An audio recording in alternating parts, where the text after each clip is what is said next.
Travel weekend guys, ito na naman tayo sasakay ng van papuntang Bagao, Cagayan, Bali. So mag-travel tayo this long weekend para naman may pakinabang ang ating time. So nag-stop over kami dito sa Bulacan, kumain, worth 100 pesos lang yung kinain. Ang price ng pagkain namin is 80 yung ulam and 15 pesos yung kanin. So 95 pesos. After namin kumain, nakarating kami ng Nueva Ecija, 4 hours drive mula Bulacan. Nag-stop over kami dito para umihi lang kasi medyo pagod na rin, pati yung driver namin para makapagpahinga ng konting oras. After ng Nueva Ecija, dumating kami dito sa Tuguegarao, nag-stop over ulit dito sa Alphonse Food House para magkape kasi it's around 5 a.m. in the morning na. So, diyan kami nagkape and then bumili na rin kami ng ulam kasi sabi ng organizer, wala kaming mabibilihang pagkain doon sa mismong Bagao kasi walang nagtitinda mismo ng mga lutong ulam. So, yan, bumili kami para makatipid na murang-mura lang yung pagkain diyan. Actually, wala pang 100 pesos, may kanin and ulam ka na. Start na uli kami magbiyahe papuntang Bagao from Tuguegarao. Umalis kami mga 5:30 in the morning and then nakarating kami sa mismong Bagao mga around 8 a.m. in the morning. Dumating na nga kami dito sa Bagao. So yan, sasakay kami dito sa kulong-kulong or kabal-kabal. Sasakay kami. Guys, mainit ngayon. Summer pala. Oo. Kapit lang po. Ma'am, ano? Nasa yung gargulin? Andun? May ba nakita yun? Yan, magaganito-ganito kami. Nasa flooring namin. Enjoy. Ay! Basusin. Uy, hawa. Sorry. Oh my God. Oh, saan? Oo nga. Hindi. Oh, so guys, pababayan po kami. Medyo maganda po yung daan. Oh my God, kuya, hawakan kita kuya. Okay guys, hawak sa matigas. Kuya, tigasan mo pa. So ito po yung aming magiting na driver. Napakagwapo po niya. Oo. Ayan. So, siguradong ano yan. Single ka? Oo, wala pang wedding ring. Single po yung katawan natin.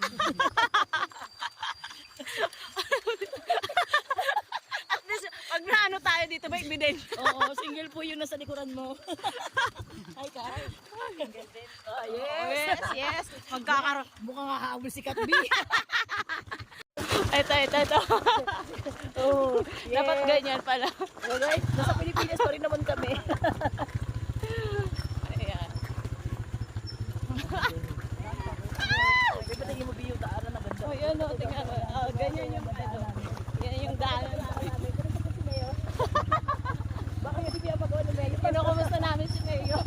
Mayor, Congressman, Governor. Anong region ba itong ano? Ito? Ha?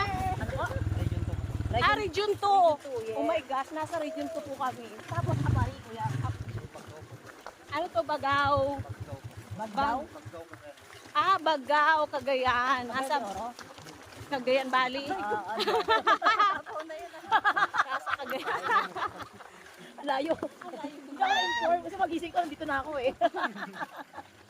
Pero maganda rin talaga dito. Kaso nga lang medyo ano pa yung daan nyo dito. Siyempre talagang probinsya talaga. Pero ang ganda ng taniman. Pwede bang makigapa sa inyo ng mais?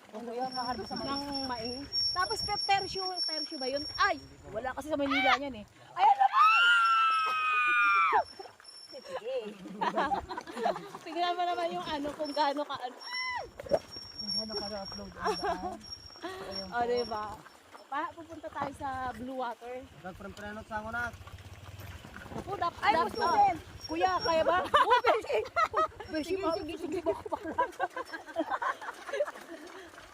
Ang hirap ng upo ko dito. Magbabayad naman ako.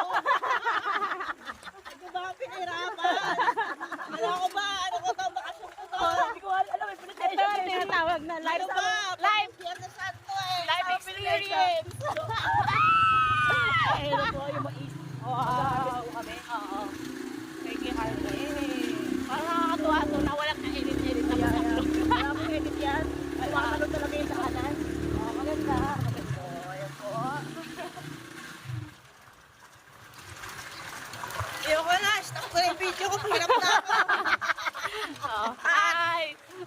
na lang Oh.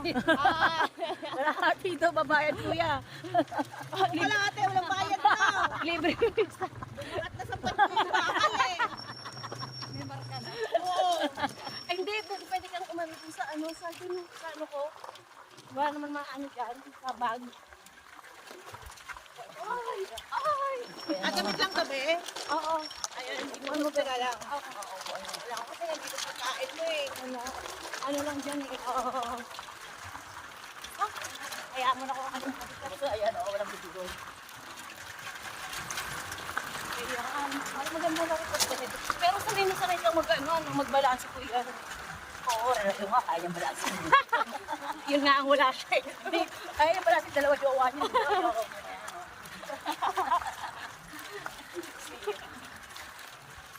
Makahawak ko ako yun, baka ako ng asawa eh.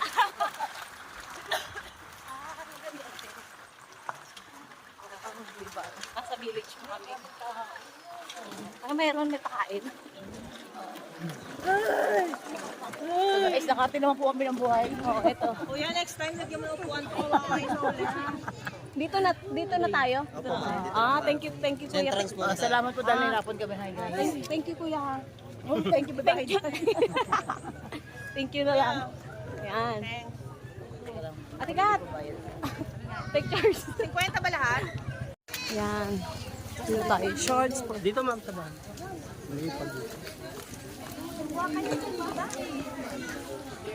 Ayan, shorts for sale. Nagre-ready na kami. Ready.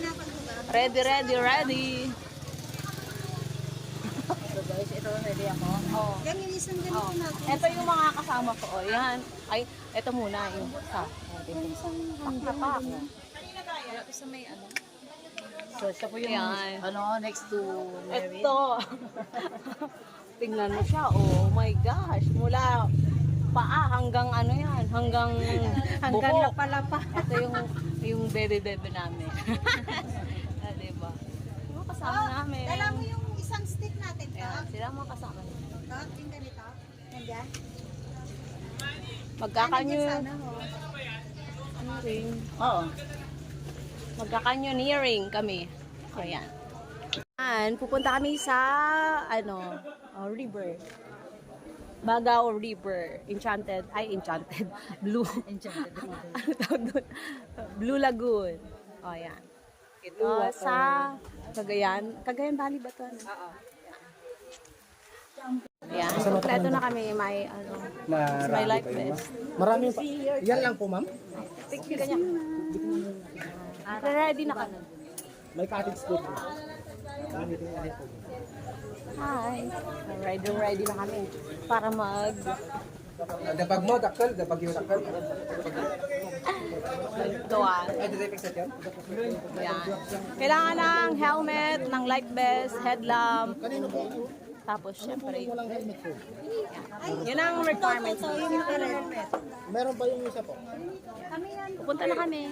Kasi, Bago kami mag-start mag-trek papunta sa Blue Water Lagoon, nagpakilala muna ang bawat isa sa mga tour guide namin at nag-orient kung ano yung mga dapat naming gawin at mga hindi dapat gawin habang nagtitrek. May mga matatakot po mga bato, ingat lang po tayo. Kapag nasa labon na po tayo, nag-kikid na po tayo. Yan. Ang aming tour guide. Wala ko nga mauna. Bigkuan natin ng video. Go. Nakapaglakan natin.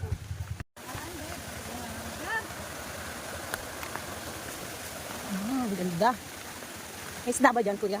marami po. Ano, may isda. Ang ganda. Ay, wait lang.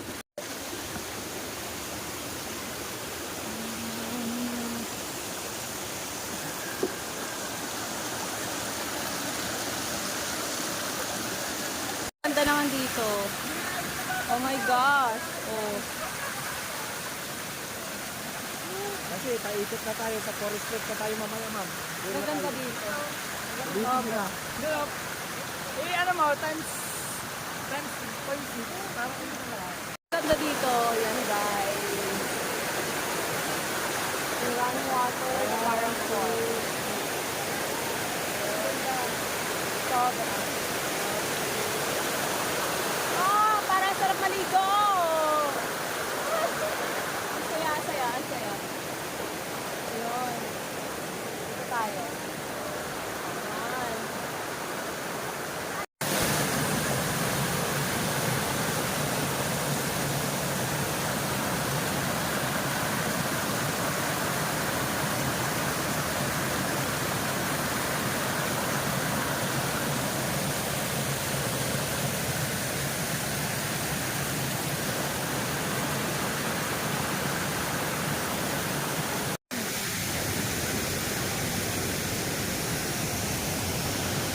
Ang kaganda.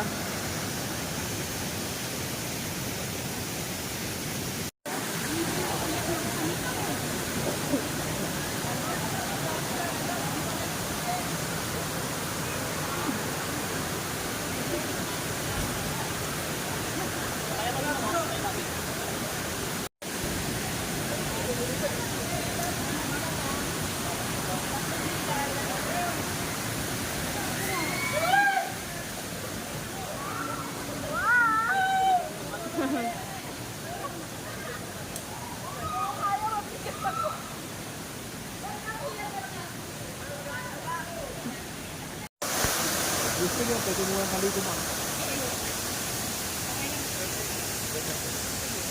Natali ko lang kung tali ko.